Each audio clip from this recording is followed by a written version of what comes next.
He took a shot of whiskey to gather his courage and approached her from across the bar. He'd seen her here before, her curly black hair and flannel shirt making her stand out a bit in this sea of name-brand dresses and trendy cocktails. She wasn't a cosmopolitan kind of girl. He'd watched her nurse the same tumbler of whiskey all night as she sat near the wall and watched the crowd.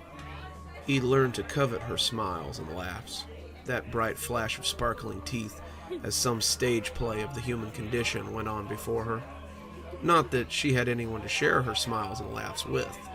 Every time he'd seen her, she'd always been alone, and her joy seemed only to come from the people who heaved and thronged around her.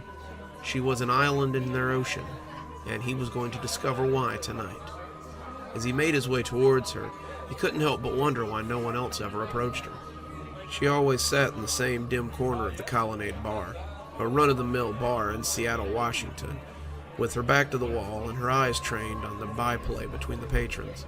The Colonnade was not as crowded as the dance clubs or the upscale wine bars that dotted the city like ticks, but it did tend to attract a certain kind of people.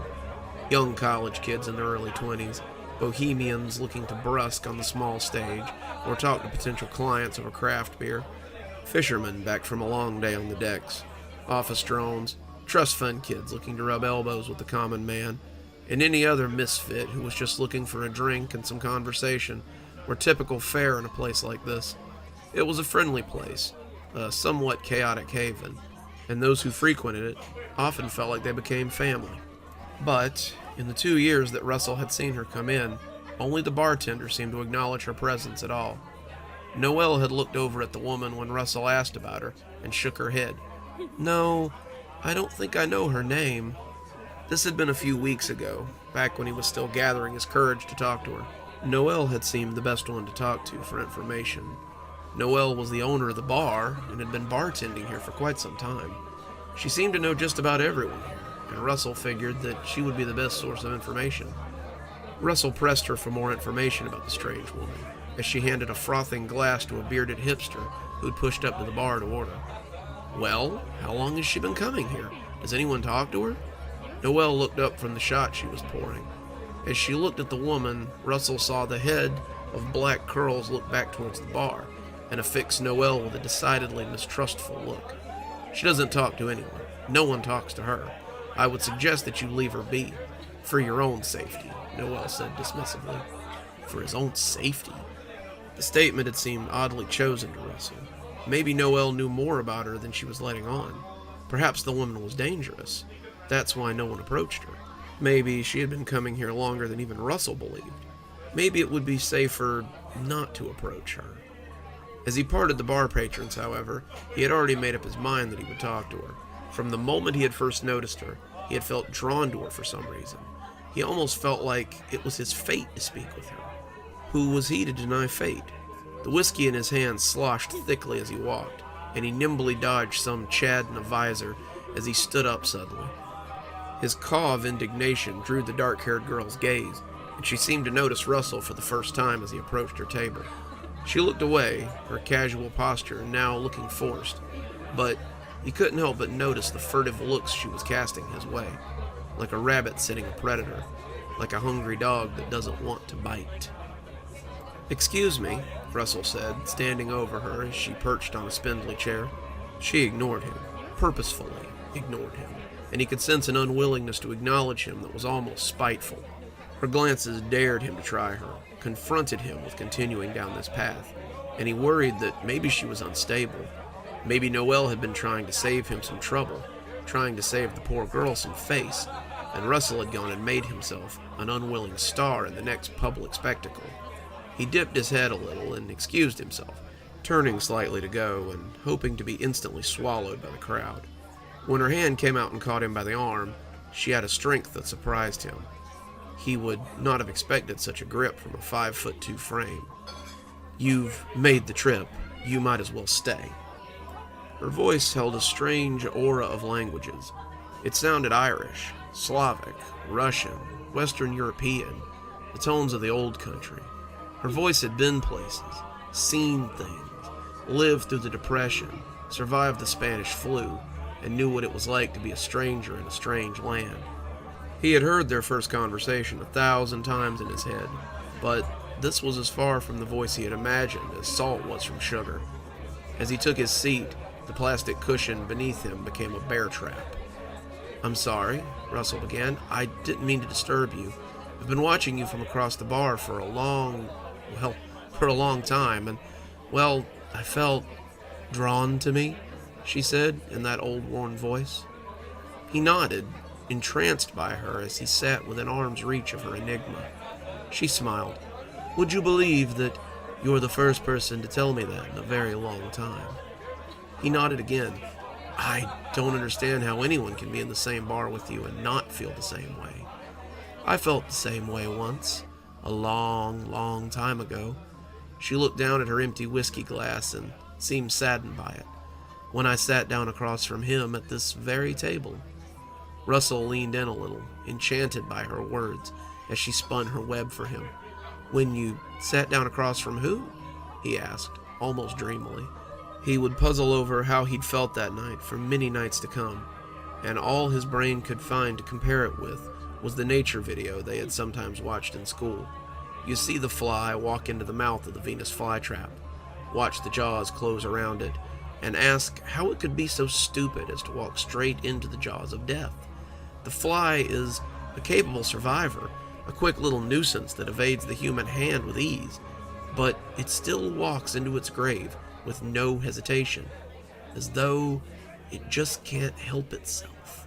When he remembered that night with her, he knew how that fly must feel when it narrowly escapes the mouth of the trap, when it glances back to find itself longing to return. "Would you believe that he told me someone would come to talk to me? That he told me to expect you? Isn't that funny?" "So funny," Russell said, dreamily, unable to stop himself. The whole world shimmered at the edges while he was around her. Russell never wanted this moment to stop. He was captivated, utterly bewitched, and he felt that he would gladly go on basking in her glory all night. On the other hand, she looked as though she were getting a little tired of the whole affair, and just as quickly as he had risen, Russell began to fall. What if she left? What if she just didn't want to talk to him? He didn't think he could stand it if she wasn't... He didn't even notice that she had taken his drink until it was already in her hand. She lifted it to her perfect Cupid's bow lips and took a sip. The last beads of the whiskey clung to them as she pursed them and blew atop the surface of the amber liquid. In that breath, a corona of light was born. Dazzling, it stunned him temporarily as he watched the universe dance in that brilliance. She brought the glass away from her lips and held it out to him, delicate hands wrapping the glass perfectly. He was powerless to stop himself from reaching out to take it. "Drink this. It might bring things back into focus."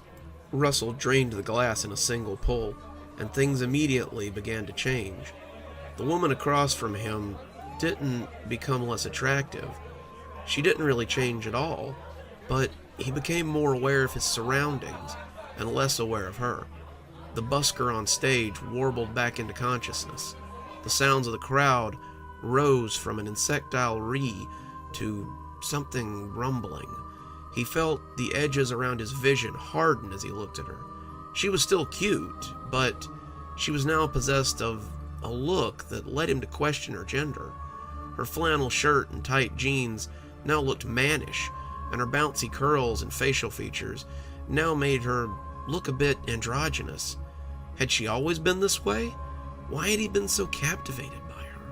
He jumped a little when Noelle put a glass of whiskey next to her elbow, but the woman just flipped a bill onto her tray and lifted the glass to her lips. Noelle, however, looked mad enough to spit fire. "You know the rules, Brandy. This is neutral ground. No hunting in my bar." "Relax, Nona. You know I do my hunting elsewhere. Besides, he's seeing a little clearer now. Aren't you, sport?" Russell nodded and told Noelle he wanted another whiskey.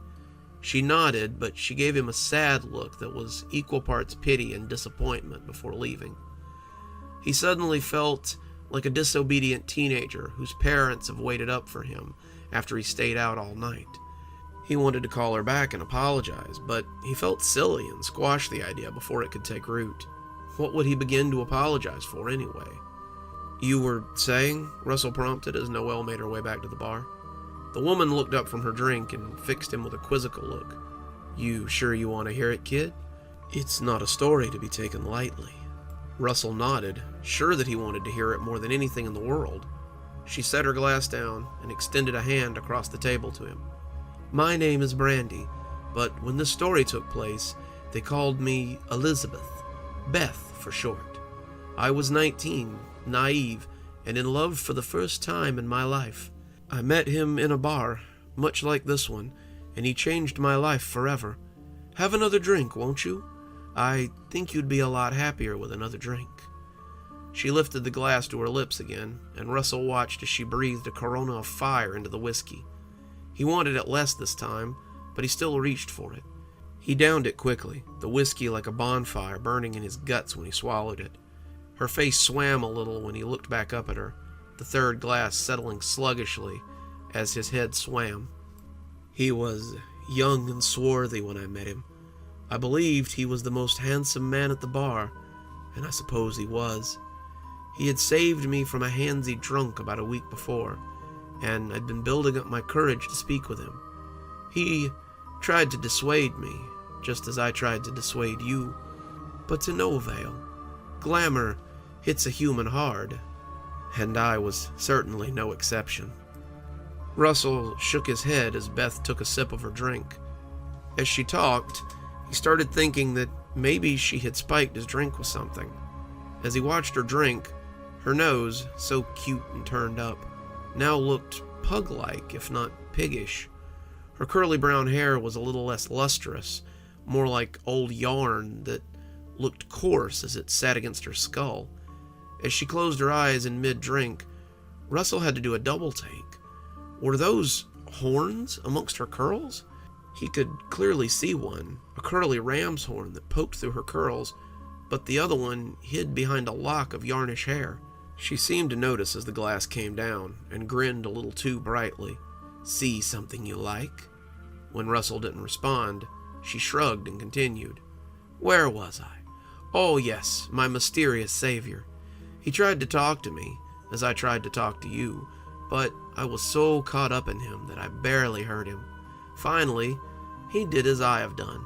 Only then I was able to break through my own desire.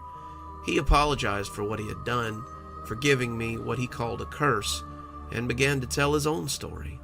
She took a sip from her drink and shrugged at Russell. "I won't bore you with the long version. Don't think we have time anyway."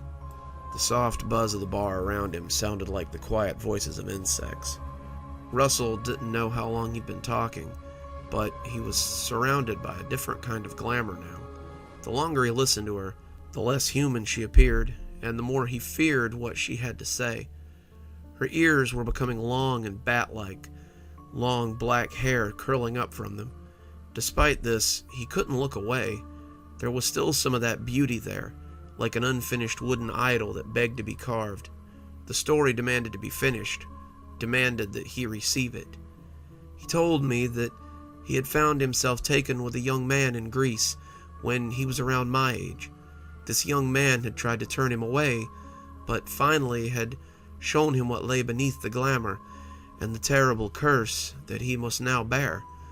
The man I spoke to was a Brandylou, just as the man who gave him the curse was, just as I am, and just as you will be." Russell sat back a little. "Me? But why am I, who have drunk of my essence? The pact is already forged. Brandylou are creatures outside of time, capable of living for thousands of years, or for a single hour, whatever fate she desires." "She?" Russell asked tentatively. "We, and there are more of us, are servants of the Pale Lady. She brings the green. She defeats he who devours, and she keeps the world in balance. We serve her as we serve all growing things. We serve her by thinning the herd." That sent a chill down Russell's spine. The man who turned him never told him that. He told him all the rest, but never told him of his purpose. as we sat in the hot bar on a summer night at the turn of the 19th century. He told me of his first time. He told me how he realized his true purpose.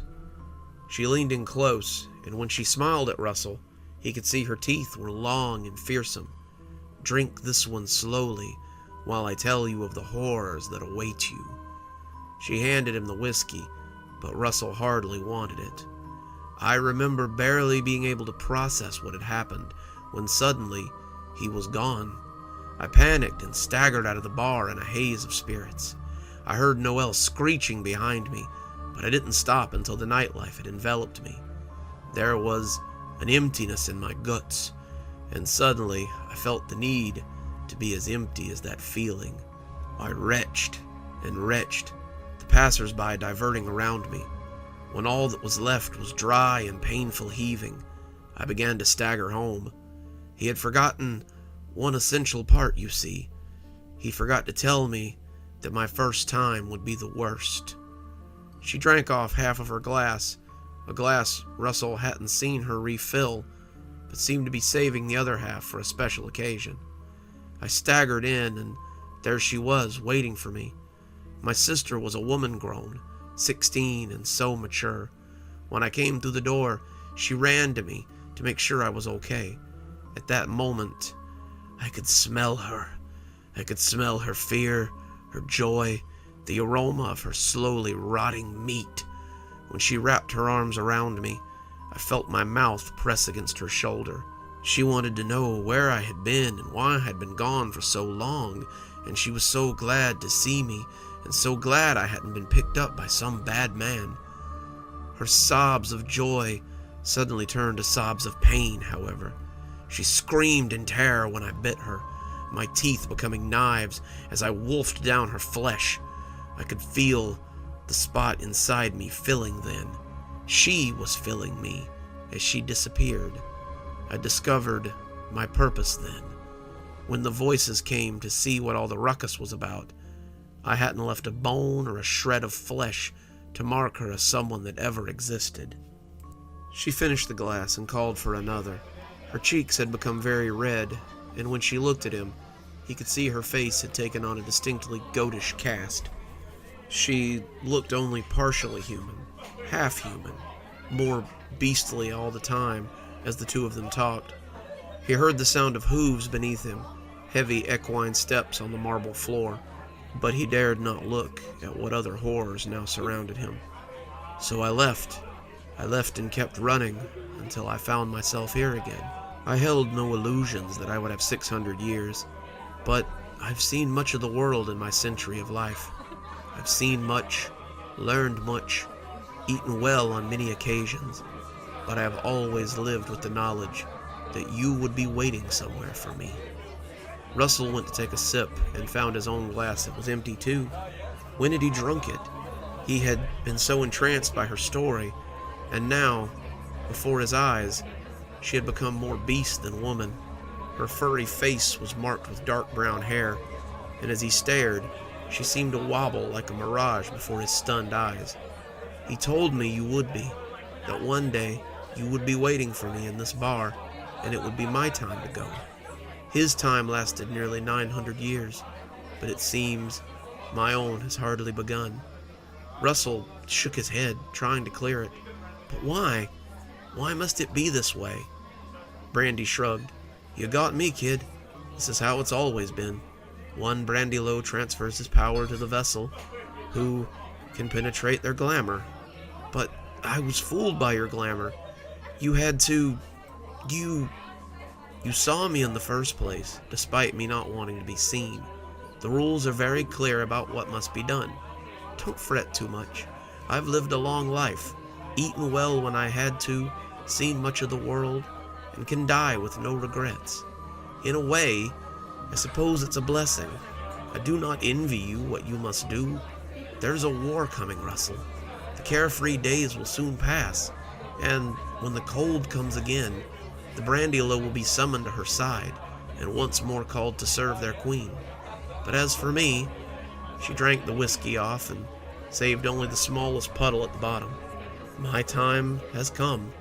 Good luck, kid.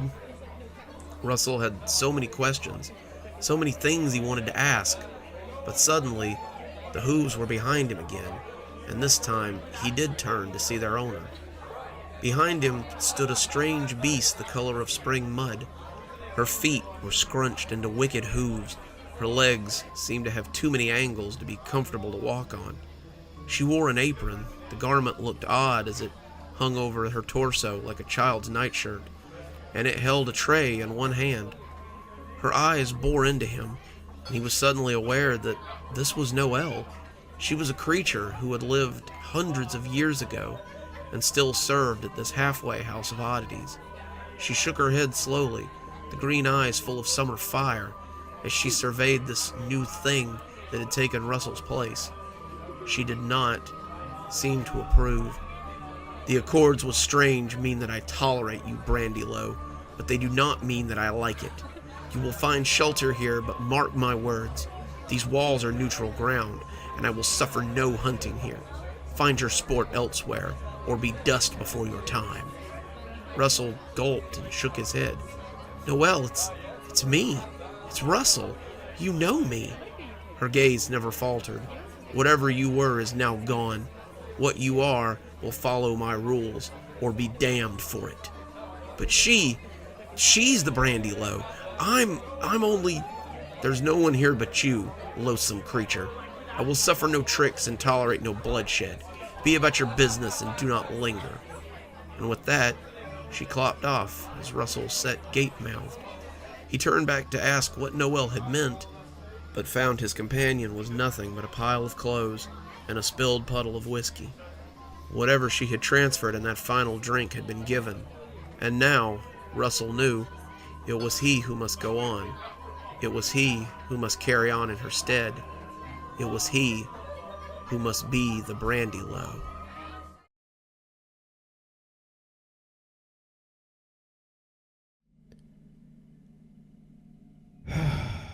You'll have to bear with me while I tell you my story.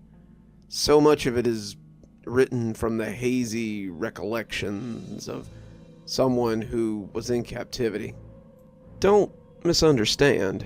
I wasn't abused in the traditional sense. I was well kept, I was well fed, and I really wanted for nothing, except my freedom. It all started one day when I visited a new therapist. Dr. McAllister had been recommended by a friend of mine. He said he was very good, and he'd helped him get through a lot of issues that he had with his mother and discover some things about his sexuality. He put you under and put you in touch with your real self, and that was how he overcame a lot of your issues. It all sounded great to me. I'd been having trouble sleeping and was looking for some way to get the sleep I needed to function. My insomnia would sometimes last for days, and it was starting to affect my life. So, I made an appointment, and 2 weeks later I was lying on his couch, listening to Dr. McAllister count down from 10 as he put me in a suggestive trance. It was very sudden, like blinking, but everything changed after that trance. When I came out just as suddenly, Dr. McAllister looked strange, and I asked if something had happened. Strange may not be descriptive enough. He looked somehow enraptured, enlightened, utterly worshipful. You spoke to me about things you couldn't possibly have known. You talked to me about my childhood. You helped me get over the death of my mother. You helped me more in this hour-long session than I've ever helped anyone." I wasn't sure what he was talking about, but when he gripped my hand, his eyes shone like the lights of a zealot. I need more. Please let me put you back under, so I can discover more." I pulled away from him and took a huge step back. What the hell was he talking about? I had come here for help, but suddenly he wanted me to help him. I had to get out of here. I had to leave now. McAllister tried to stop me, but I was out the door before he could say much more than stop. I didn't sleep well that night either. It was becoming a real problem. Sometimes I would lay in bed and swear I heard whispers, but I put it off as auditory hallucinations. I hadn't slept well in the past 3 weeks, and I knew it was something that would catch up to me eventually. When I would force myself out of the house for work or to run errands, I could swear I felt someone watching me. What's more, I could swear I'd catch glimpses of someone from the corner of my eye, but they would always be gone when I turned to look at them. It never happened in my house, always when I was out and about, and the paranoia on top of the sleep deprivation was slowly eroding my sanity. So, when I heard someone open a window in my living room one night, I rolled over and just thought it was me having paranoid hallucinations. Turned out, it hadn't been a hallucination. When I heard someone open my bedroom door, I rolled over and found Dr. McAllister standing there watching me. He looked like he hadn't been sleeping well either, and his eyes looked crazed as we stood staring at each other. I wasn't sure if he was real or not, but when he lunged at me, I curled into a ball and cried out for him to stop. He didn't attack me, though. He didn't hurt me at all, though now I wish he'd killed me right there. Instead, he just slipped a needle into my arm, and I watched his thumb push down the plunger as I felt a wave of warm and inviting sleep roll through me. I woke up in a finished basement, the lights turned down low, strapped to a chair as Dr. McAllister made sure my bindings were comfortable. I struggled, my limbs heavy and uncoordinated, but he held up a fresh needle and told me if I didn't calm down, he was going to put me out again. I made myself as still as I could, not sure what to expect here. This didn't seem to be a sexual thing. I was fully dressed, and the way he was tending to me almost felt worshipful. I didn't want it to come to this, but I can't live without the knowledge you possess. I know you don't believe what I'm saying, but while you were unconscious, you told me about things that may very well change my life.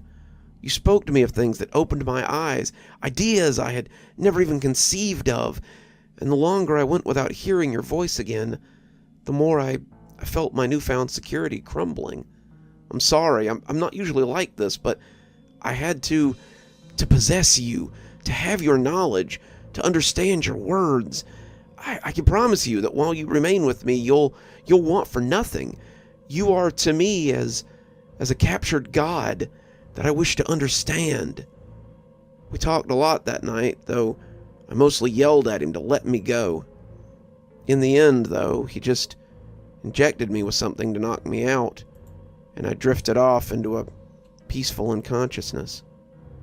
And that was how I became Dr. McAllister's captive god. I will say that while I was with him, I never wanted for restful sleep. This was due in part to the fact that I spent most of my time in a near catatonic state. Dr. McAllister kept me restrained in a large underground area that I always thought of as the basement. I was seated in a large, comfortable chair, my hands secured to the arms with soft straps. There was a remote at hand, and I was allowed to watch anything I wanted on television, as long as the doctor was away. If I was hungry, all I had to do was push a button, and a short blonde woman, who I would later discover was the doctor's wife, would bring me anything I wanted. In the beginning, it really wasn't so bad. I was kept in a sluggish state from the drugs he used on me to induce the state that he wanted, but it wasn't bad. I watched TV, I ate, I existed. Given that I had worked 40-plus hours a week and lived off crappy food for most of my adult life, I felt almost like I was being pampered. I was free to relax. I could do almost anything, except leave or talk to people who were likely to wonder what had happened to me. My mom, my dad, my friends. I wondered if any of them wondered what had happened to me. It may seem odd to you that I never tried to escape, but my head was always in a cloud of some sort. The drugs left me just lucid enough to consume TV or audiobooks, but I never felt able to really settle my thoughts on anything in particular. I knew I should want to escape, but it was always a hard concept to catch hold of. Those days were the good days, back when Dr. McAllister was still operating his practice. That was when he was still pretending to have a normal life. He would come down in the evenings to talk with me, just telling me his problems and asking me to help.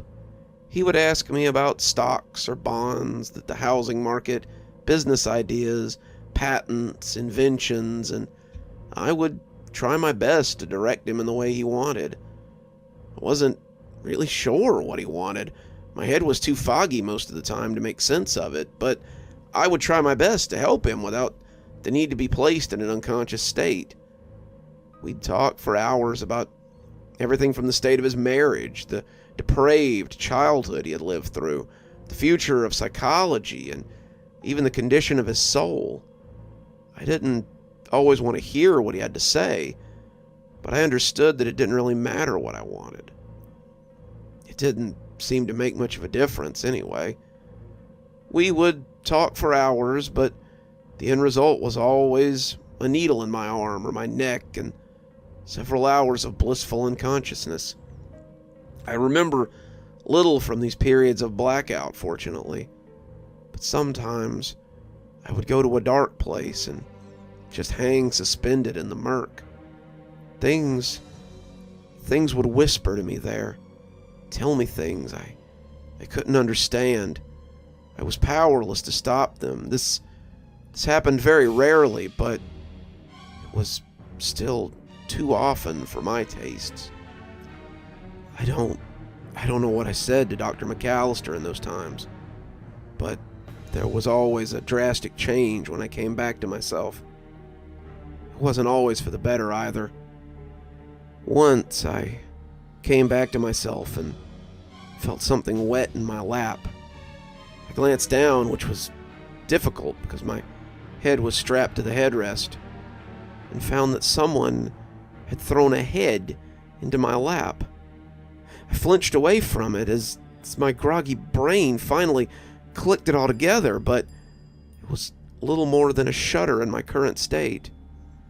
The head had wispy gray hair, a pair of broken glasses hanging across the face from one ear, and a nose full of broken veins from a lifetime of drinking. I didn't recognize it, but as it soaked the pants of my pajamas, I did feel like it was familiar somehow. Dr. McAllister was sitting across from me, looking expectantly at the gift he had literally dropped in my lap, and I looked at it with confusion as I asked why he had done this. You told me to.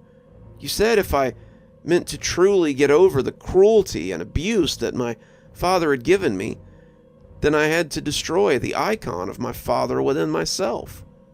So I did. I told him that I wanted to meet so we could discuss our past and reconcile. He was ecstatic. He hadn't seen me in 20 years, and oh, did we reconcile. I waited for him to turn around, and I bashed his head in with a hammer, choking him to death as he lay twitching on the floor.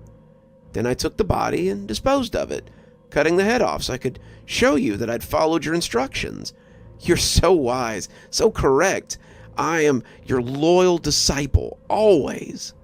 I started screaming, mindless, gibbering noise, but he just bowed to me, and when the head hit the ground next to him, he didn't even flinch. That was my first inclination that the things I was saying in my sleep might be used in this way, in ways that I had never considered.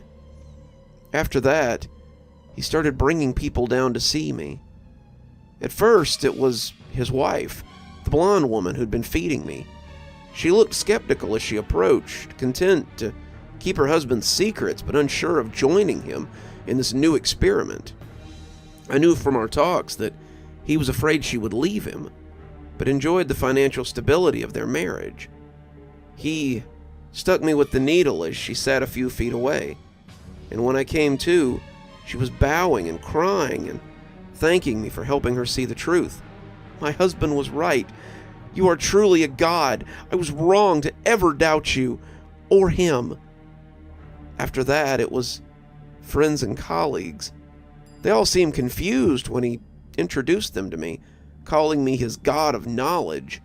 And some of them laughed, thinking it was a joke. They would sit and talk to me, listening to my answers and looking at McAllister as if to ask if this were an elaborate prank. In the end, though, when I came back from the little nap he would subject me to, it was always the same. Their smirks of disbelief or scowls of confusion were replaced with rapturous awe, and they would pledge their undying fealty to me. No matter how many of them I begged to release me, the outcome was always the same. A religion of sorts began to form. Over time, McAllister drew in his cult.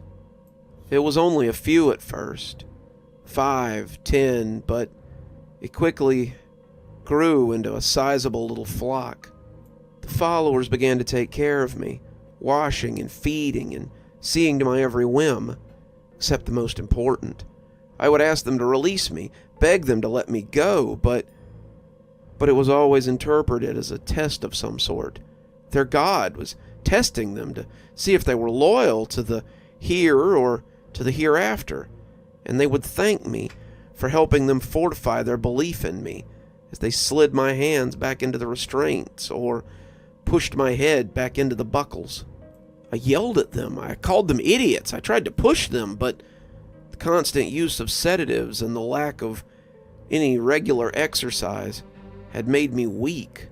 I wasn't wasting away, but I wasn't getting the exercise I needed to be certain.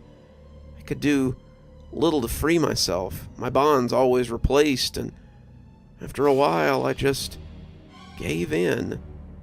The funny thing was that whatever I was telling them while I was under was working.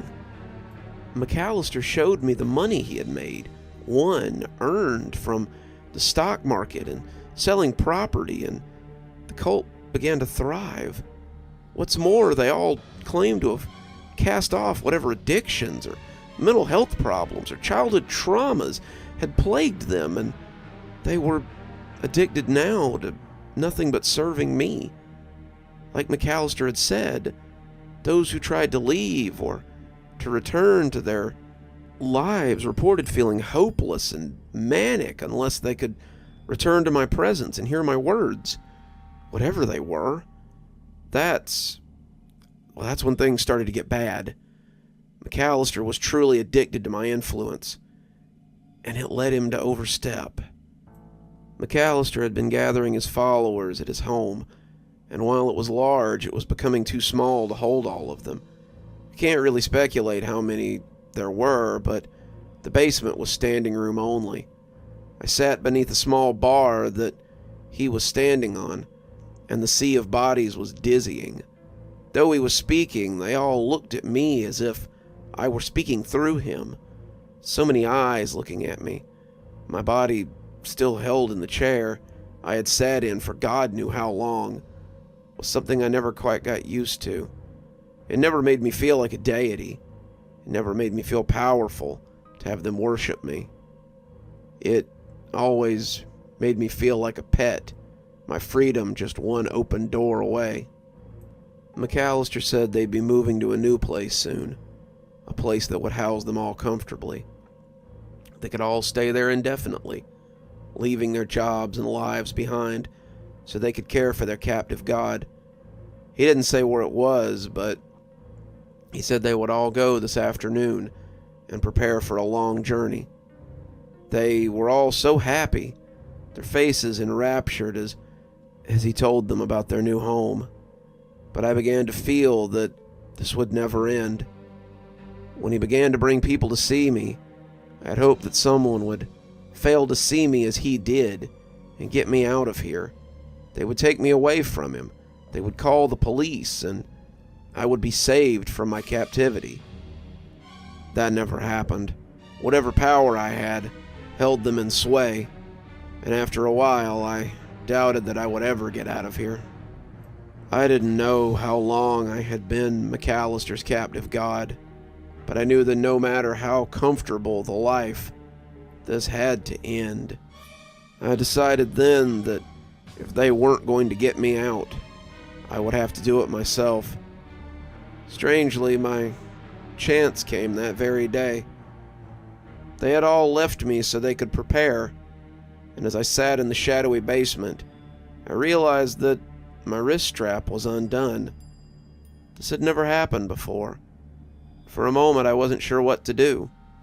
It took all the energy I had to focus enough to get my hand to undo the other strap, and when I bent down to undo my legs, the effort seemed to take years. My mind was like unraveling yarn, and it was hard to focus on any particular task.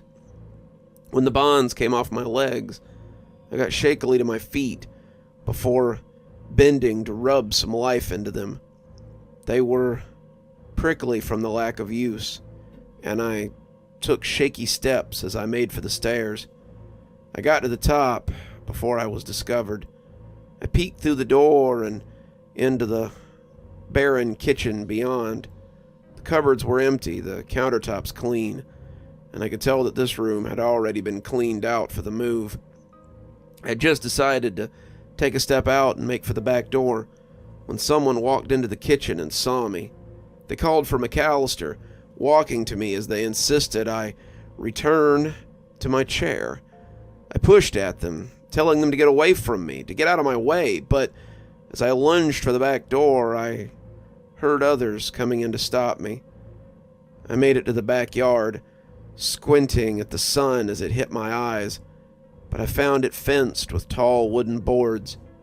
I was grabbed by many hands, and when someone slipped a needle into my neck, I looked back to see McAllister instruct them to get me in the car. I came to some time later, and I was laying in an elaborate bed, my hands cuffed to the frame. That began the worst part of my confinement, though it was thankfully the end of it. After that, the drugging became worse. McAllister and his inner circle kept me in a near constant catatonic state. The drugs he used were no longer just injected, and they began to experiment with other substances. The documents that were found later said they received different outcomes when different kinds of drugs were used, and they often sat around and drank or laughed as I came in and out of reality. I was aware of nothing in those times. A ship drifting on a sea of time. I could have been with them for days. I could have spent decades under their control. But to me, time was only islands glimpsed from afar. I didn't see many people in that time, just the 5 or so who were in McAllister's inner circle. But these men always spoke as if they were doing very well. Often there was cigar smoke around my bed, the smell of expensive liquor, and always the low murmur of talk as they waited for me to tell them what else they might do to gain more power. I'd become their oracle, their captive god as opposed to their revered deity, and they threatened to use me up. These are the times I remember the least about, except for the end. I spent a lot of my days in a black stupor, and the more they experimented, the more often I was back in the dark place. When I came back from these trances, I noticed a change in my captors. Gone were the shining eyes of the enraptured. Disappeared were the weeping orbs of the enlightened. They were replaced by the flinty eyes of the zealot, and I was afraid that he might break his promise. He looked angry, but also resolved. Whatever I had told him weighed heavily on him, but I wouldn't understand the burden, not for a while yet. Not until the day it all came to an end. I came to one afternoon to find an intrusive light leaking into my dark chamber. They had always kept me in this persistent dark room, but now the door was open, and something was laying in it. On the floor, there were others, none of them moving, and I was confused by their sudden stillness. Was this something new? Were they sleeping, or were they... I tried to put that thought out of my head. They couldn't be dead, I reminded myself as I shook my chains. If they were all dead, then who would free me so I didn't die here too? I did as you said, came a monotone voice, and I jumped as I realized that one of the slumped forms had only been praying. It was McAllister. He looked wild. His salt and pepper hair was sticking up at odd angles, and his face was splattered with blood. His shirt was soaked in something as it hung on him like a wet sack. He appeared to be praying, but as something clinked in his shaky hands, I saw that he held a gun. I was afraid that he would shoot me too for half a second, but as he put it under his chin, I became even more afraid that he would use it on himself. I have risen as high as I can. Your will dictates that I must shed my vehicle to rise any higher. I shall see you on the other side. His blood made a crimson line across my face as the gun went off. And suddenly, my fears were realized. I was alone. Luckily for me, someone heard the gunshot. I would lay in that bed for 2 days before the FBI came to investigate the compound. Turned out they'd been keeping an eye on McAllister for quite some time, ever since he had started gathering followers at his home. After 2 years in his new compound, they had begun to try to prepare a case against him, before he woke up one morning and decided to put an end to his little flock. With the help of his wife, they had poisoned the morning meal, and McAllister had drawn his inner circle to a meeting before breakfast. That's where he shot them, as they sat listening to my latest ramblings. They had found journals that claimed there were things I had told them, but after interviewing me, I think they decided that he was out of his mind. At least, that's what Agent Maxit led me to believe. We're going to have to hold you as a person of interest, but it honestly sounds like you were an unwilling participant. I'm going to go and get some things in order. Have a seat. We'll make some accommodations for you. After he left, I noticed the recorder sitting on the table. It wasn't running, which I had expected, and when I reached for it, I saw the tape inside had a date on it that I remembered. It was the date of my first session with Dr. McAllister. Couldn't imagine a reason behind the FBI having a tape with that date on it, unless McAllister had recorded it for some reason.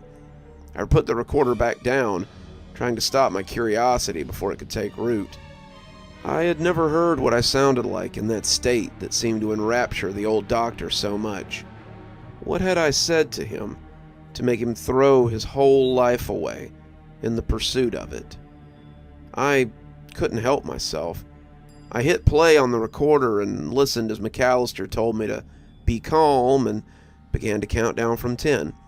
It wasn't the jagged, often flighty voice I remembered from any time after his session.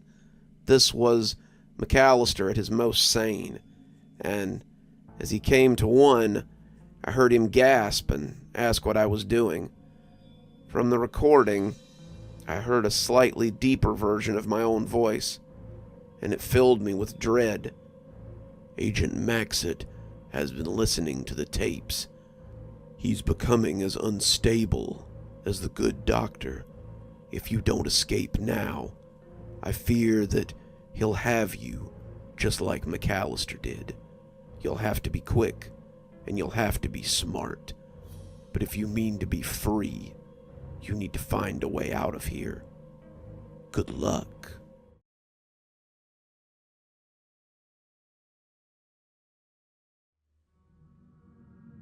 It felt like such a harmless resolution.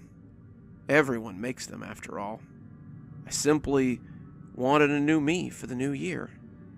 Last year had been a joke in every sense of the word. With quarantine, we had been locked down inside for months. The city nearly shut down completely. But we had all been a little hopeful at the beginning that we could use this time to our advantage. I would use it to better myself. I'd learn a new skill. I'd write my book. I'd never go back to my crappy job again. In that time of uncertainty, we all settled in with high hopes of coming out with something better than we'd started. Turns out, I only managed one of those things. I would never go back to my crappy job because I was laid off halfway through the year. I spent the next 6 months wallowing in self-pity, watching Netflix and adding quarantine weight to my belt. My exercise plan went by the wayside. My plans to better myself didn't seem to matter. And as my wife started her new job at the grocery store, her job had also let her go, I settled into depression like a crab in its shell. As I sat on the couch, one show after another rolling past, I saw little reason to do much of anything. When Christmas rolled around, I realized it had been 9 months since I'd done anything of value, and that was when the depression set in. I spent Christmas morning in a funk, sitting in my sweatpants and watching our kids open their meager gifts. My wife sat in the armchair opposite me, looking tired but happy with the gifts she had gotten them. She'd bought everything, paid for everything, because I was too lazy and unmotivated to do much of anything. Every now and then, I would catch these little looks from her, little disappointed looks tinged with sadness. All I could do was wallow in my sadness, though, not sure what I could do to change it. When New Year's came, I just stayed in bed. I didn't feel worthy to join the others for their midnight toasts or their energetic countdowns. As I heard them count down, I closed my eyes and felt myself make more of a wish than a resolution. 5, I wanted a new me for the new year. 4, a better me. 3, for them. 2, someone they could be proud of. 1, someone who wouldn't let them down. Happy New Year! I dozed off to the sound of them ringing in the new year, hoping I would awake to find that I'd found the strength to make my resolution a reality. I woke up to the smell of eggs and bacon, pancakes and syrup, and hearty laughter from downstairs. They had started breakfast without me. The first breakfast of the year was a tradition of ours. Why wouldn't they? I hadn't exactly been there the last few months. Why would now be any different? Why not now? Why not make good on my resolution? I got dressed in something other than sweatpants and came downstairs to the laughter of my family. Someone was sitting at the head of the table, though, telling a story that had all of them in stitches, and I felt a little miffed as I came to the foot of the stairs. Who was this guy? He sounded a little familiar, but I couldn't place him right away. They hadn't woken me up to eat, and now there was some stranger in my house. What the hell was going on? Lisa, why didn't you tell me we had company? But Lisa said nothing. She had eyes only for this charismatic stranger who was sitting in my chair. Brad? Janet? Did anyone save me any pancakes? I'm as hungry as... So glad you woke up to make these pancakes this morning, dear, Lisa said, raising her orange juice glass to the man at the head of the table.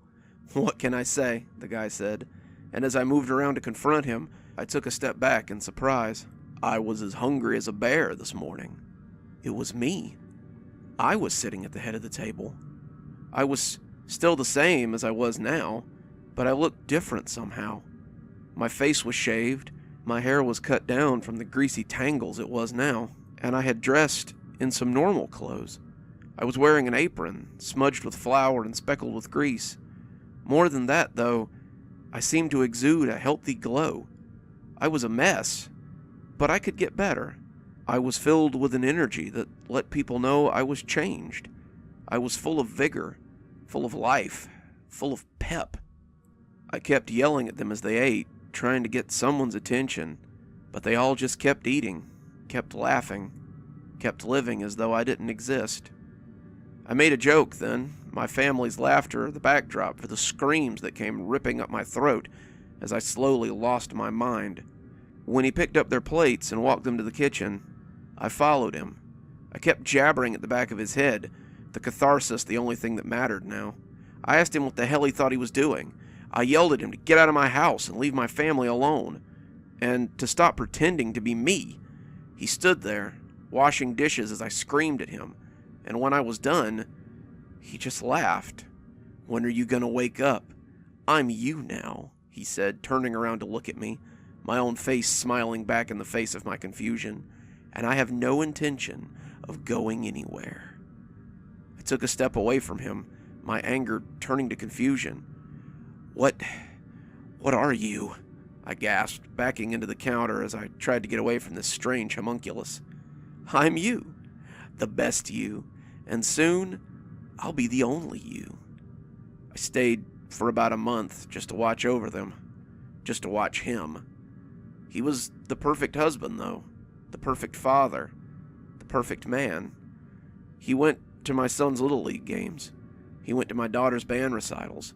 He remembered my wife's birthday, remembered her favorite food, and he made time for her every day. He got out and found a job working at a warehouse, and after a month they talked about making him an assistant manager. He cooked dinners and read bedtime stories, and was the husband and father that my family deserved. And I was there to watch it all as my family gathered around him and became the focal point once again. After a month of living like a ghost in my own house, I left and never looked back. I began to walk one day and just didn't stop for a while. I expected to disappear, to stop existing, but I found that the opposite was true. The farther I walked, the more I began to feel alive again. I hadn't noticed while I'd been watching my family live with this strange man, but I hadn't felt the urge to eat or drink that whole time. The farther I moved from my house, the more I realized I was becoming hungrier and thirstier. I had brought my wallet with me out of habit, and the cheeseburger and fries I bought tasted heavenly. I was able to use my debit card and my credit card for a little while, but after a few months they stopped working, and I was forced to work odd jobs in order to feed and clothe myself. By some stroke of luck, I had purchased some things I would need to survive in my new homeless lifestyle before my credit card was turned off. It wasn't much, but it helped me get far enough away from my old home that people could see me again. It's proximity that seemed to trigger it. At least that's what Malcolm thinks. Sorry, I got a little ahead of myself there. About 6 months ago, a year into my journey, I met a homeless guy at a soup kitchen, and we started talking about our past lives. I told him how I'd left my family, making it sound like my wife had left me for another man, but he just smiled and shook his head. He said he had a similar story, his wife leaving him for someone else, but it wasn't just anyone. She left me for another me, just like your wife. I was speechless, but when I asked how he could know that, he told me a very familiar story. Malcolm had been a company man. He had worked long hours, holidays, birthdays, missing most of the important memories from his child's lives. One of those special events was a particular vacation where his son had drowned while he was at a board meeting. His wife and daughters were distraught. John had been the baby of his family, and they had all doted on him. But Malcolm had only thrown himself harder into his work to hide his grief. One night, New Year's Eve actually, his wife had come to him and said that she felt like she was in a shell of a marriage and that she needed a partner more than a bank account. I stood looking down from my office on the 12th floor and let my grief wash over me at last. I wished for a better me, for the man my wife deserved, and I suppose I got it. When I woke up at my desk the next day, I was like Ebenezer Scrooge after the ghosts had come to visit him. I rushed home, wanting to apologize for never being there for them, but I was already there. I was sitting at the table. I was talking with them and telling them that I was going to turn over a new leaf, and when I saw myself looking through the window, I just smiled at me with the biggest shit-eating grin I could muster. Malcolm, the new Malcolm, had sold his shares of the company, giving ownership to the board, and left a rich man. He had taken Malcolm's family away, moving somewhere he could retire and show them the attention they deserved. Malcolm had never seen them again. He had haunted his empty house for a few months, unsure of where they had gone, but eventually the cops had come and found him squatting there. They could see me again, now that my family was gone, and they rousted me from the house. I told them who I was, but they just laughed at me and told me to keep dreaming. I showed them my ID, my credit cards, and they threw me in jail, believing I was a thief. I spent 3 years in prison for petty theft before getting out and hitting the road. That was 20 years ago, and I've been on the move ever since. I travel with Malcolm now. We found 2 others since we set out, too. They seem drawn to us somehow. Our shared grief and sense of strangeness seems to call to them. They both have similar stories, similar wishes, and it seems that their wishes also came true. So give some thought before you wish for a new self in the new year. Your new self may just make your old self obsolete.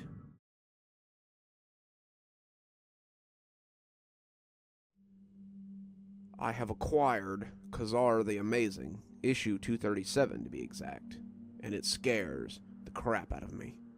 I'm a collector of rare comics. Well, not really a collector, I guess. I never keep them for very long, you see. I prefer to sell the comics for big bucks. I buy them from Goodwill and garage sales and estate sales, anywhere I can pick them up cheap, really. I'm in it for the profit, pure and simple. But today, I may have found something that I wasn't quite prepared for. Briarcliff Estates was having an estate sale, and I knew that there would be some interesting pieces there. Mr. Briar had died at the ripe old age of 103 and was said to be a notorious pack rat. His wife and son had died years ago, both under mysterious circumstances, and Briarcliff had gained an air of mystery ever since. It was said that his house was full of things, everything from antiques and collectibles to, well, downright garbage, and I wanted to have a look. The sale was even grander than I had expected.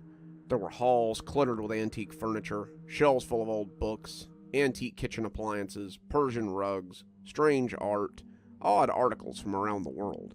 All the trash had been cleared away, and all the items for sale had been tagged and were on display.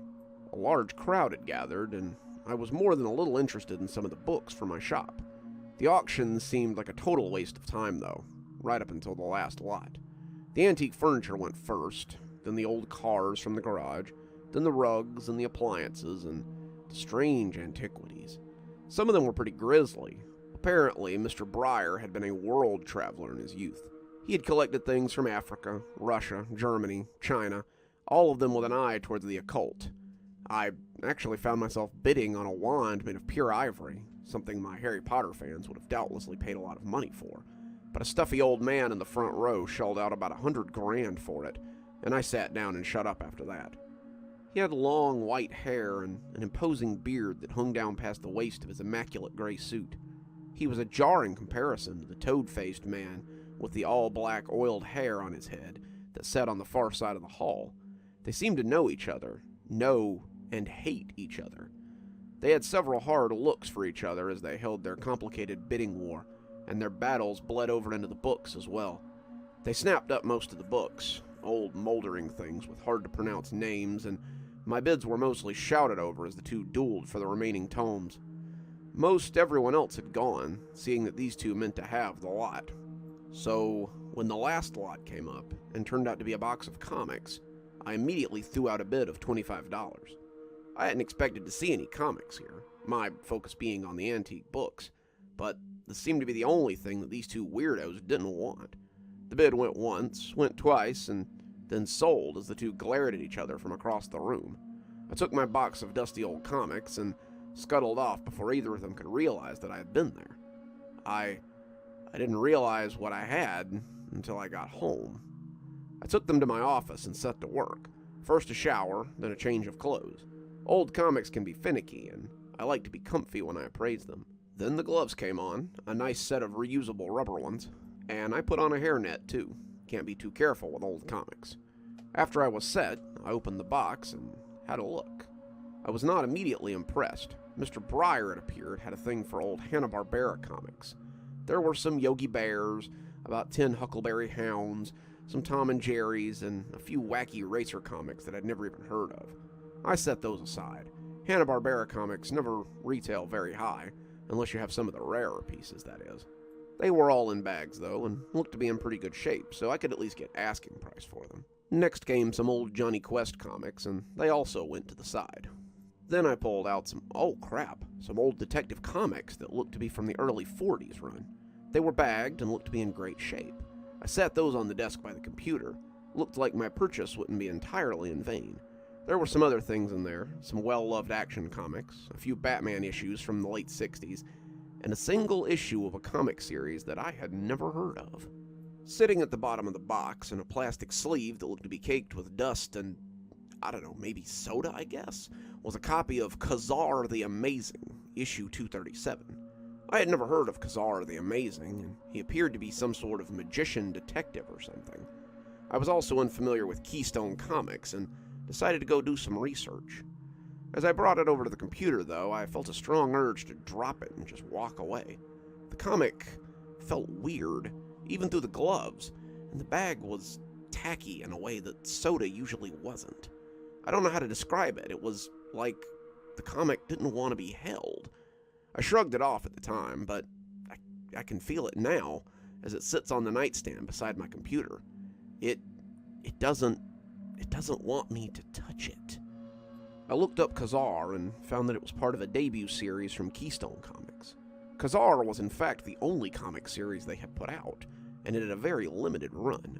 Less than 500 issues of each comic were ever made, and they were extremely rare and not often seen at auction. Issue 237 was actually the last issue ever printed before Keystone Comics burned to the ground in 1975. The fire was supposedly investigated and ruled as an accident, despite 4 people having perished in the blaze.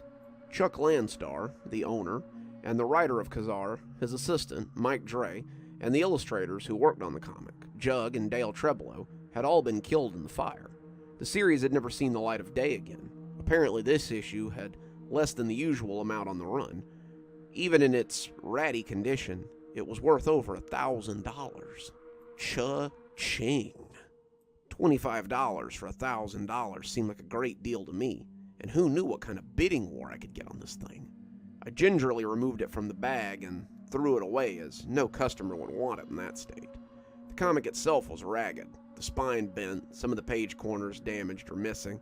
The pages themselves looked pretty good. Old, but good, until I got to a spot near the back. Towards the end, Khazar appears to be casting some sort of spell to summon an ancient deity. He stood in the middle of the circle, laid with etchings and stone runes, and I could see quite a few bodies laying around as well. Some of them seemed intricate and embellished enough to make me think they might be the main characters he'd sacrificed. But I knew nothing of the series, so I could only speculate.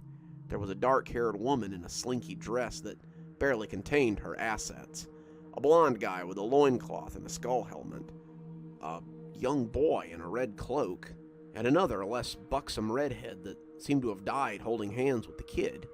They were all laid out in a circle, and their deaths seemed to have been unkind.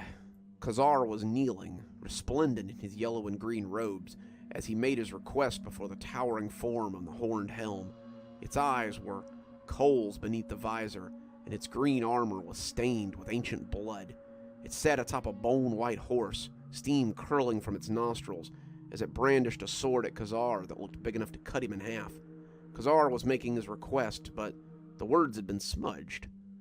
The figure on the horse didn't sit right with me. Even through the page, I could feel his regard. It was like he was looking at me, judging me, weighing my worth. I closed the comic. No sense getting spooked by some old comic, I told myself with a laugh. I took some pictures next, showing the damage, and put it into a new protective bag. I uploaded the pictures to Comic Squire, the service I use to sell comics, and sat back to wait.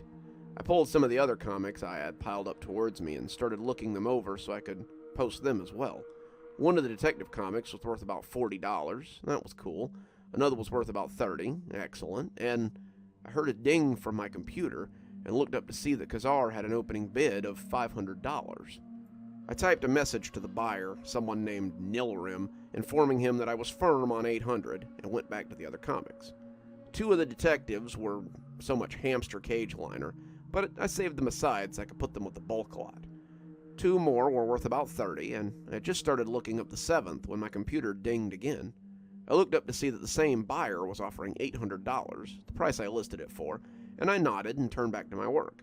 The bid would sit on the site for an hour, allowing others to bid if they wanted, but I figured this guy would get it, and I would be $800 the richer. I'd barely gotten the 7th comic out of the bag when my computer dinged again. A new bid had come in for $1,000. I checked the buyer, and this time it was a new guy named Morgul. He was offering an extra $50 for overnight shipping. That made me raise an eyebrow, but I suppose he wanted to make sure it arrived undamaged. After all, this was a rare comic, and I sent him a message accepting his offer should he win. I had barely sent the message when Nilrim got back to me with $1,200. This went on for a few hours, and as the bids went up, the bidders began to message me. That was when things got bizarre. From Morgul. Dearest seller, the user Nilrim is trying to purchase your wares under false pretense. He is my rival and merely wants to own the comic so that I cannot. I implore you to award the sale to me and ship with all haste. His wording was strange, but it was nothing compared to what his rival was about to send me. From Nilrim. I must ask that you not sell this piece to Morgul. He wants it not for scholarly endowments, but for his power, and it will bring him much. I must have this item so that it can be sealed away from those who might use it for ill. Thank you. I furrowed my brow at this one. Sealed away from those that might use it for ill. It was a damn comic book. I had barely finished reading the message when I saw that Morgul had sent me another message. From Morgul. I see that you have not offered me my preference in this matter. Has Nilrim offered you something more in return for this item? I assure you I will match whatever offer he makes, no matter the cost. That took me by surprise. These guys were clearly serious collectors, or weirdos, and they could likely pay big money for it. I didn't have to do anything. All I had to do was stay quiet and let these two drive the price up on their own. Simple economics. They wanted it, I had it. Suddenly this ratty comic was looking like a cash cow to me.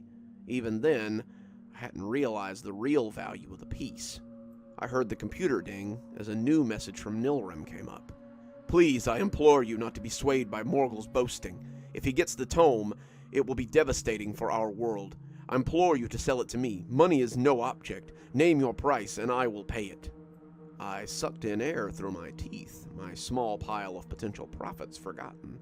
This fellow had basically written me a blank check. How much would be too much? He had said that money was no object, but there was always a limit.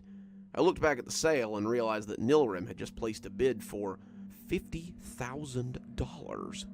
Morgul quickly countered with 60, and the two went right on sparring as I watched. I pulled up Nilrim's message again, and that was when I realized that his profile had a picture attached. I clicked on it and realized that this was the same guy from the auction today. This picture was of a grandfatherly-looking man, long white hair and beard that was downright Gandalf-esque.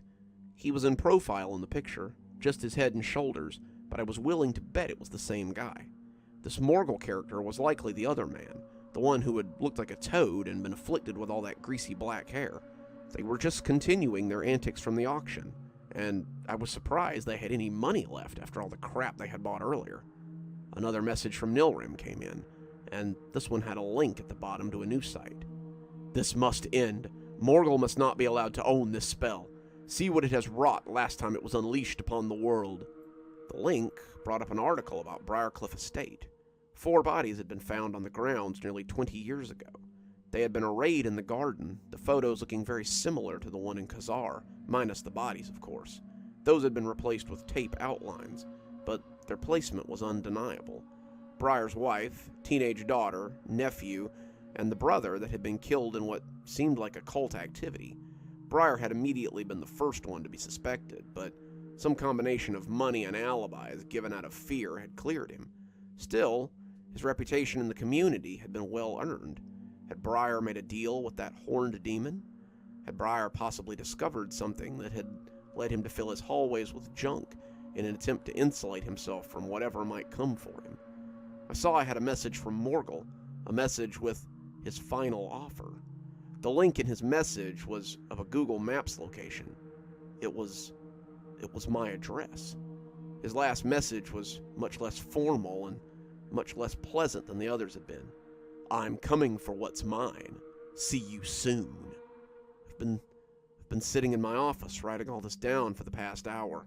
I've locked the doors and called the police, but they don't seem to be taking this very seriously. The numbers on the bid haven't gone up in an hour, and even though Nilrim had won, I'm afraid he's never going to get what he paid for. I can see someone moving in the yard outside the window, but when I try to call the police, it just rings and rings. I don't know what to do.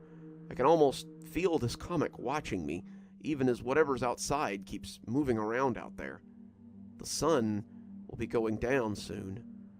I wonder if they'll find my body here or by some circle in a garden somewhere.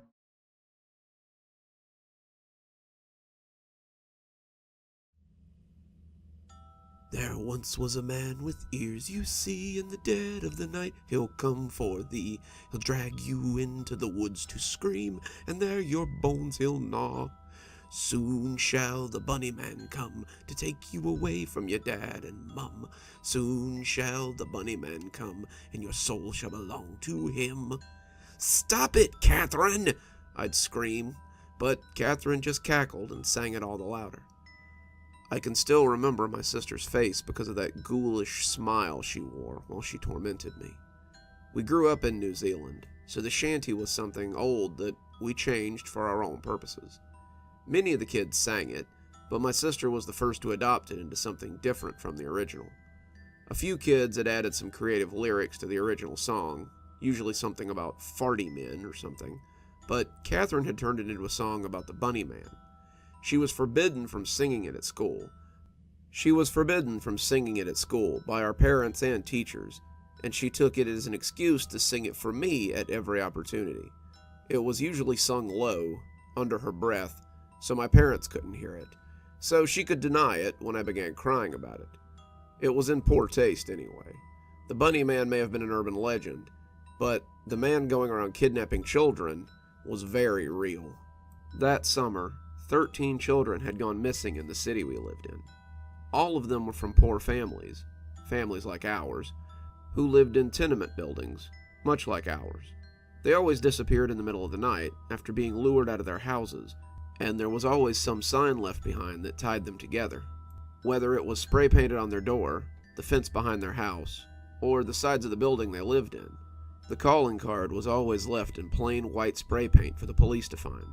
A white rabbit head in a white circle, the sign of the bunny man. My sister had started humming the little shanty after the 7th kid had gone missing. I had heard her in her room, working through the lyrics as we did homework. She would hum them to herself in a distracted way that people often do while they're trying to figure something out. As she scratched away at the math problem, she would argue with herself and make corrections to the grisly little shanty she was constructing. I would shudder to myself as I heard what she was writing, and I think I might have become her horrified little barometer. The more I shuddered, the more lyrics I heard that stayed in place. By the time school started again in August, her shanty had taken form, and she began her reign of terror. Catherine and I were 2 years apart. I had started 6th grade, and she had started 8th, and she seemed to delight in terrorizing the other girls in my class with her Bunny Man song. She would walk behind groups of students, humming the tune at first as they walked from class or to lunch. Then she would begin singing the words to herself, low at first, building volume, until a few of them started to hear what she was singing and become noticeably upset. Then she would run up behind the group, caterwauling the last verse as she sent them screaming and running in all directions. That's how she had earned herself a suspension from school and a grounding from our parents. That's why she was home that night, the night of December 15th, the night the Bunny Man did indeed come. We were both grounded that night, actually. My sister was grounded after being suspended from school for her Bunny Man shenanigans, but she didn't much care. She was happy to put off schoolwork and watch TV all day and suffer the wrath of our parents. I, however, was grounded for encouraging these antics by saying I had seen the Bunny Man. It wasn't a joke, though. I wasn't trying to encourage Catherine in her bad behavior. I had woken up for the 6th night in a row, hearing someone humming that shanty and going to the window to see who it was. I couldn't actually be hearing anyone, I realize now. Our loft was on the 5th floor, looking out on a vacant lot and the road behind the building. There was no way I should be able to hear anything. I could, though. I can clearly remember hearing that shanty, hummed in a gravelly baritone that sounded as though it were right outside the window. The first few times I heard it, I went to the window and looked out on the lot. In the moonlight, he was standing there, in the road, a man in a dingy gray rabbit costume, his eyes glowing yellow and his ears cocked almost jauntily. My parents would hear me screaming and come running into the room to see what was going on. They would find me on the floor, screaming and pointing out the window, always gibbering about the Bunny Man. After the third night, I didn't even go to the window. I would lie in bed and sob as the shanty bore its way into my brain. I would sob and call for them, screaming about the damn bunny man, until finally, my father couldn't take it anymore. That's why both of us were grounded on the night in question, the night our parents went out. It was supposed to be a family night. We were supposed to go out and have a real family meal, see a movie, maybe get some ice cream. Instead, my father had been using it as a punishment for my sister after she'd gotten in trouble. We three would go out and have fun while she stayed home and did not. My mother, however, thought this was a little harsh, and she had been pleading with him to reconsider. This had made him a little short, and after being woken up by my screaming all week, he had reached his limit. He grounded me as well, thinking I was trying to egg my sister on with all this bunny man nonsense, and announced that he and my mother were going on a date instead. "We will be back at 10. You two are to be in bed by 8:30. If I come in and you're still awake, you will be severely punished." Then they left, and for a few hours we'd gotten along pretty well. Catherine made dinner, heating up some canned pasta in the microwave, and then we'd watch some TV as the sun set and the evening wore on. It wasn't until 8, when I got off the couch and started for bed, that she started in on her old ways. She asked what I was doing, and when I told her I was going to get ready for bed, she asked me why. "You heard, Dad. If we're still up when he gets here, we're going to get in trouble." "Pfft, probably just scared the bunny man will hear you awake and come get you."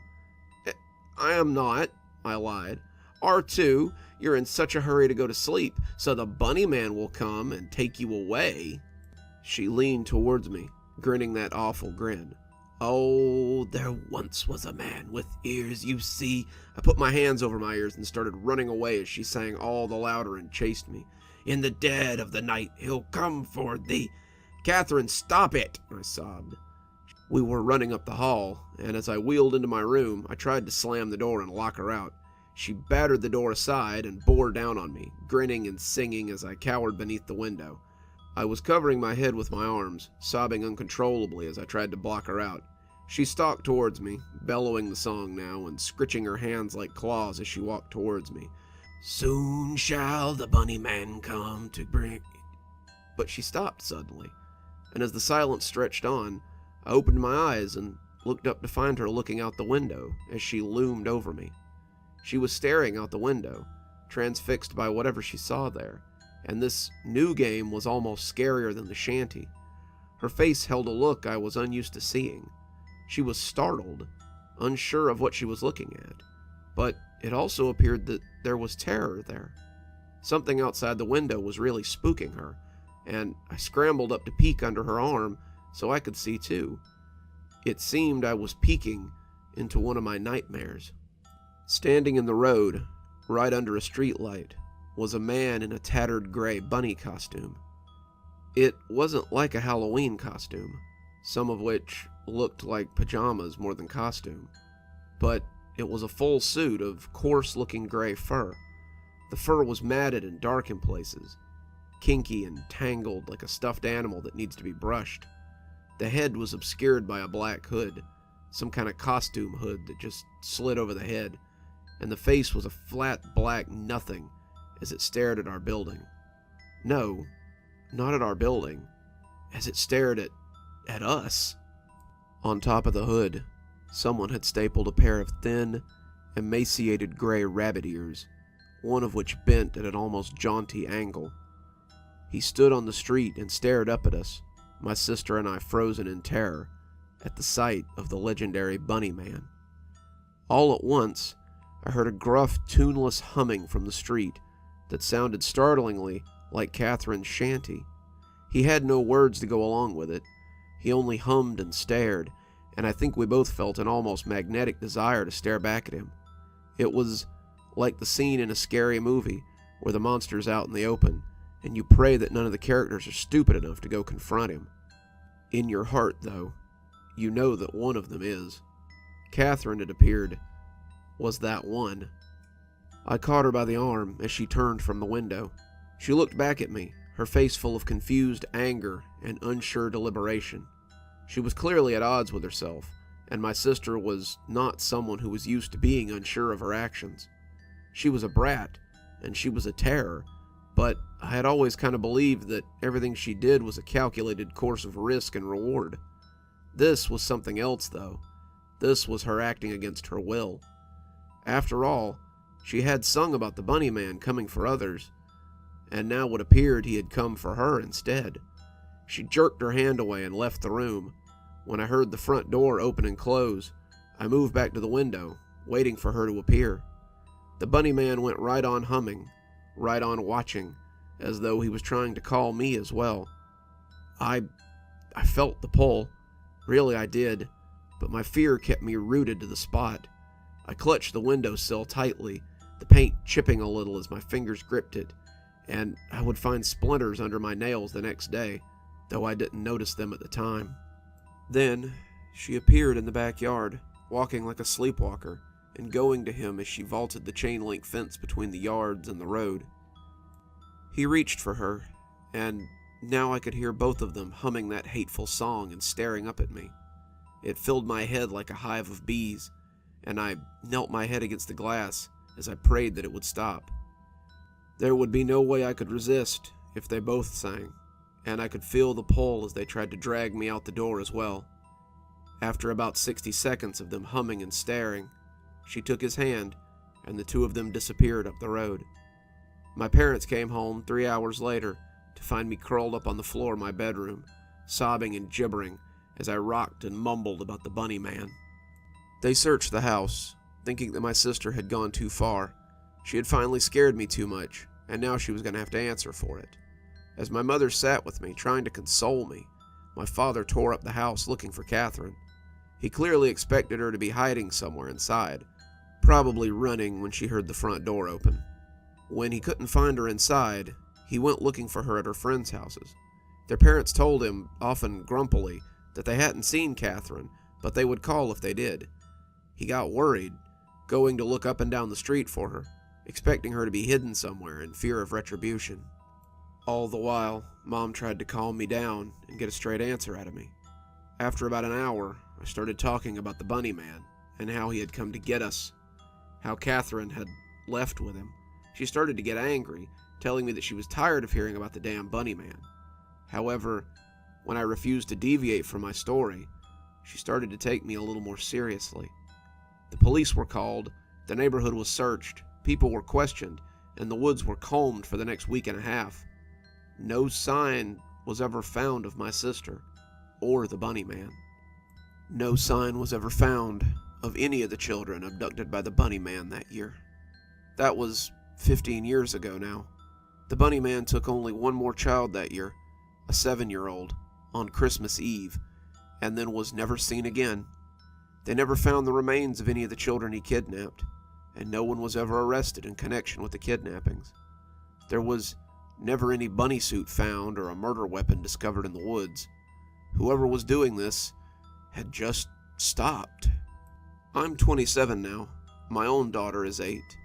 Her dad's not really in the picture, which leaves a lot of time for just us. I was getting ready for bed one night, Emily playing in her room before bedtime, when I heard something that made me stop dead in my tracks.